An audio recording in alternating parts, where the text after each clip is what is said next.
Building a house in Nigeria is a shortcut to cardiac arrest if you're not careful. And I'm not even talking about the cost of iron rods, cement, block, or labor. I'm talking about the people. Because when you decide to build a house in Nigeria, you're not just hiring an architect, an engineer, contractor, supervisor, or artisans, but you're actually walking into a battlefield of mindsets. You will meet all types of people, trust me. You meet people that don't believe in accountability, people that cannot say, I am sorry, I made a mistake. You meet the ones that think that because they've been doing something for 20 years, that automatically makes it right. You meet the ones that want to impose their taste on your house. And if you're a woman, get ready. You will discover that in this day and era, there's some people that don't care about your opinion. They'll rather want to listen to your husband. So today, I don't want to talk about the cost of building a house in Nigeria, but I want to talk about something that is even more dangerous. And that's the mindsets that you will battle when you decide to build a house in Nigeria. Hello and welcome back to my channel. If you're new here, I am Madam Chumzy. And on this channel, I talk about relocating to Nigeria, live in the diaspora. And if you've not subscribed to my channel, please, I beg you to consider subscribing. Please like my videos, share my videos, and also click on the notification bell so you receive notification anytime I upload a new video. Thank you very much for your support. The biggest danger in building a house in Nigeria is not always the price of materials, but the absence of systems that forces people to behave professionally. So when systems are weak, then everything depends on character. And when you encounter people that lack integrity, accountability, professionalism, or have no respect for boundaries, then building a house can become incredibly stressful. Building a house in Nigeria will not just test your finances, it will test your patience, it will test your relationships, it would even test your sanity. Because you're not just building a house, you're managing people, you're managing egos, you're managing expectations, and you're going against mindsets that are deeply, deeply entrenched. And that is what makes it to be very, very, very taxing emotionally, not just physically, and can make it incredibly stressful. The first mindset that we did encounter, that's myself and my husband, is the I must lord it over you mindset. Some people don't just want to do their job, they want to establish that they are the authority. And that's fine if it's your project, if you're the client. But if I'm paying you to do a job for me, my dear, I am the authority. You can be the authority in your field, and you ask a question and somebody's looking at you like, what do you know about construction? I'm not claiming to be an architect, but I paid you to do a job does not mean I handed my brain over to you. So what I did say to someone, because I got so angry inside of me, and I said to this person, let me make it very clear. I'm paying you to manifest my dreams, not yours. If you want to manifest your dream, you go buy land, get your money, you build your dream. But as long as I'm paying you, my dear, your job is to manifest my dream. So if I say I want something, your job is to figure out how you're going to make that possible. And if you have reservations, you come to me and say, okay, this is what I think in my how with explanation, not just you don't just want that and you're trying to impose what you want on me. So that was the first mindset that we did encounter, where people want to impose their thoughts or whatever on you and on your building. That's the first one that we did encounter. The second mindset that we did encounter is the I too know mindset. We call it ITK in Nigeria. You tell somebody this is what I want, the person will just respond, that's not the way we do it. You try and explain, they don't just listen. It's as if you're coming against just brick wall. And it's not like they'll give you an explanation why they think what you're suggesting wouldn't work. But you're just looking at them. It's just you see that it's just their ego that does not want to accept that someone knows better than us, rather someone knows something more than them. They just believe they know everything that has to do with whatever they are doing. And it's really, really frustrating. These people are the ones that confuse, they confuse experience with knowing everything. So, and don't get me wrong, experience is valuable, but experience without humility is just pure arrogance. And it's very, very annoying to be working with such kind of people. It was really, really annoying and frustrating for us. And unfortunately, most people that we did encounter, or rather that worked with us, they just had that mindset. Another mindset that we did encounter is the shut up and put up with it mindset. These are the ones that when you complain about their job or what they've done, the lack of details, they just look at you as in like you're too particular, you're difficult. And what I did notice is that most people, they just want to, they find it's not like they don't really know what to do, but they just want to do it quickly, get their money. They don't really care, or they don't take pride in their job or what they are doing. And can be very, very difficult, because when you say, okay, I don't like this, what about you trying to mend this or correct this? And you're getting that kind of attitude. Sometimes you begin to question, you begin to question yourself. You begin to think, oh, probably you're asking for too much, or you're expecting too much. And that was something, again, that I did find out that is draining. It can be very, very draining. You get the ones, another one, this mindset that comes with this one is they don't know how to say, I am sorry, I made a mistake. And it's so frustrating that when you see that somebody has done, and the thing that is frustrating about is that they will not apologize to you. Then you still have to use your money to buy another material to redo that job. And they will even still have the guts to tell you to pay them extra. It's really, really, that can really, really be frustrating, and it was really, really annoying for me. And sometimes I just think they play the game of trying to frustrate you to the point that you just give up and just let them have their way. And that's the way I see it. That phrase, the customer is always right. In Nigeria, it's the opposite. In Nigeria, no, they don't believe in the customer is always right. Now, I'm not saying everywhere, but what we did encounter with that building is only a few that did have that mindset. The mindset that most of them had was the opposite. The worker is always right. That's the mindset that they had. And because of that, it was very difficult for them to understand what accountability is. Because that's the mindset that makes them want to think that it's their house, that makes them not respect boundaries, don't respect your money. That's another thing that was really, really, really huge for us. That lack of respect for your money, that they think that because you're building a house or you're from abroad that you're loaded. You will see that one where people that you think that this is just wickedness. It's got to be wickedness. There's no other explanation for this. The way people treat your thing.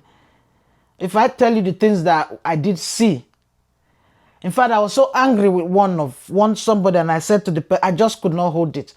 And I was like, you've got to pick one. It's either you're wicked or you're stupid. It's got to be one. It cannot be, there's no in between or what. It's just one because of what this person did. So you see where people don't have any regards for your stuff or what the danger of what they are doing and how it can affect that building. We had a pipe that was literally open in the wall. And that ITK mindset, you see it in most things. For example, the plumber that we had, the first one that we had, when we, and people, and somebody did warn us, I cannot remember where we went to, the person was talking about just buy things that are simple, but these things are simple. And I think again, it's also, I don't know, this is my experience, and please,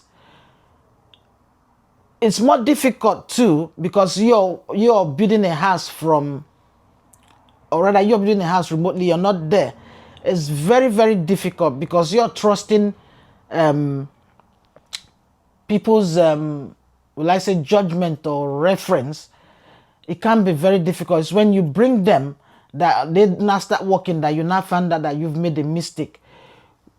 We had we already bought our showers, the shower set, or is it the headset or what now, even before we started the building, or just at the early stage of the building, you know, at the foundation.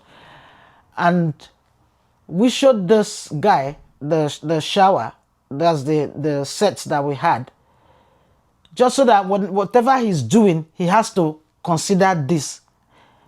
He didn't tell us anything like, oh, I've not done this before, I've not done, you know. They'll just pretend they know everything, and they can talk nonsense. I worked here, I worked there. And if you follow them, if you just follow what they are saying, all is just lies upon lies. And again, and they might not be lying, they actually worked in all of these places. But what you also have to bear in mind that people's what is acceptable, the standard that you want might be will I say high for them, that when you start complaining, it's just to them it's interpreted like you're a difficult person, because they've done that for like several people and it was acceptable for those people. So that's another thing that we did encounter. Outside of the lack of integrity, this was one of the things that we did encounter.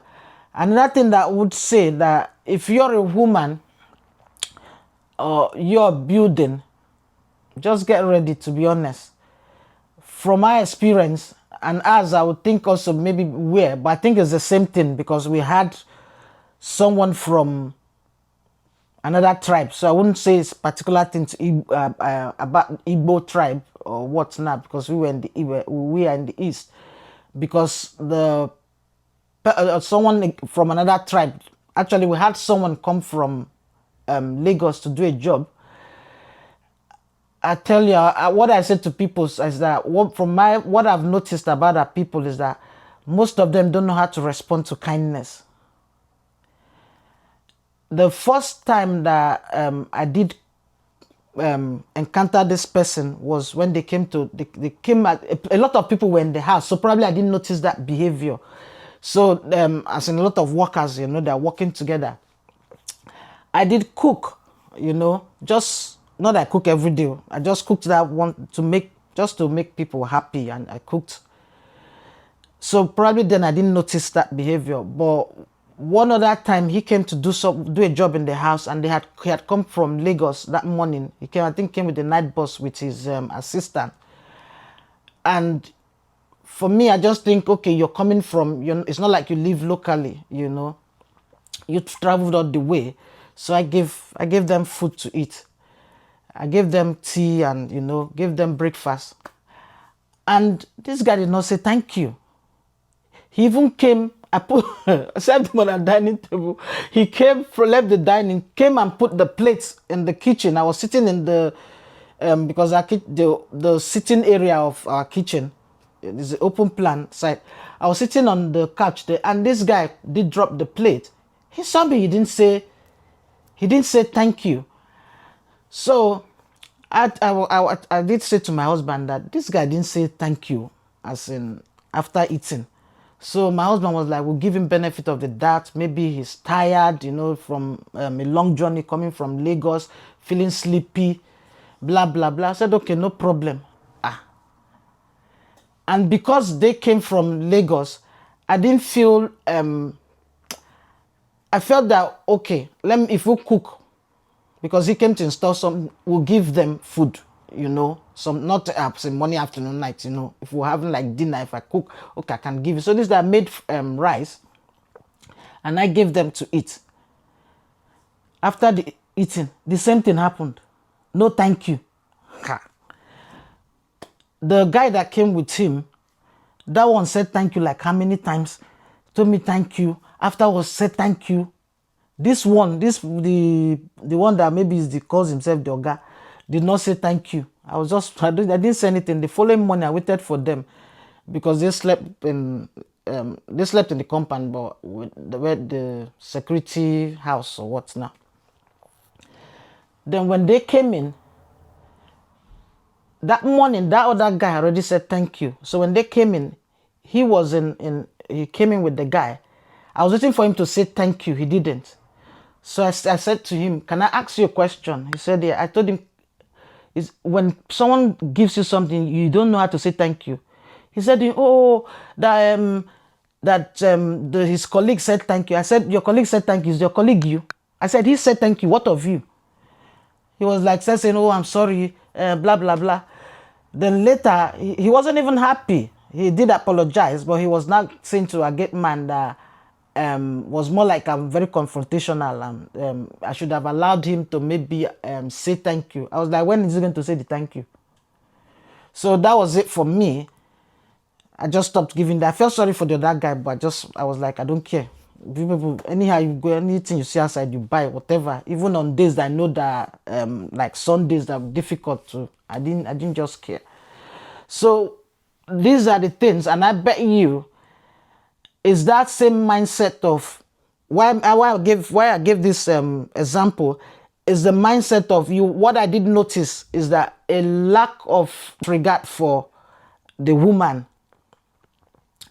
And for them, in my own case, it was unfortunate for people that had that issue. So many of them did have the issue of not wanting to listen to what I have to say. But unfortunately for them, they couldn't, they had no option. And I'm someone that I'm not going to back down. If you say you want to speak to my husband, you're wasting your time. If you finish, you still come and deal with me. So unfortunately for them, you could see that they did resent that a woman was speaking to them or giving them order. It wasn't like I was being rude, but I don't care who you are, how your wife does, your relationship with your wife and how you treat your wife. But as far as I'm concerned, the relationship between me and you is not that I'm not your wife or your sister. As far as I'm concerned, at that point, I'm your employer and you're going to respect me. Whatever you do outside or whatever you want to say outside about me, that's your own cup of tea. But when you're dealing with me, sorry, you're going to listen to me. It's as simple as that. And I'm not someone that would back down. And that's what I want to say to women that are going to be building, whether you're building on your own or you're married and you are, let's say you're the one that goes to see the project or is trying to supervise the project. Just bear that in mind. That was what I did encounter. I encountered it with our own people, Igbo tribe. The other one that did that rubbish was a Yoruba person. So I think it's a common Nigeria thing where a woman is, and I'm like, look, who are you? I was I was furious. So that one was a major thing I did where you want them, they think they want to rather want to speak to your husband. One even had the guts to tell me, I was saying this thing is not good. The person is telling me I don't like it, but my husband will like it. I was like, hey, my husband will like it. So you see that, you see my husband married now that you now know what my husband will like more than me. So you tend to hear all of that nonsense and that extreme passive aggressiveness. That's what I would say. Then when they don't get their way, they go and start complaining to your husband. Please, can you speak to your wife? The way your wife talked to us today, we didn't like it. We didn't do this. But they are the ones that clearly want to disrespect you. So for a woman, you really, really have to know how to be assertive. You really, really know how to be assertive. If not, it's not going to work. And that's the truth. Some of them will even disappear. Is that bad? Than deal with you. So you have to bear that in mind. And even for everybody, if you're going to build, you have to be mentally strong. Know that you're going to battle. Outside of building a house is being expensive. you would battle this mindsets. These are the things you're going to come against. Those mindsets, I call them strongholds of the mind. They're not easy to break. They're not easy to bend. These are the way that things that they've done for several years that have been culturally acceptable, you know. So I'll just end it here because there's a lot. There's a lot. So outside of building being expensive, get ready.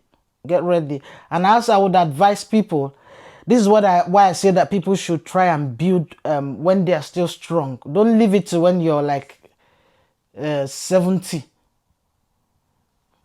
My dear, it's too taxing. It's too taxing emotionally, and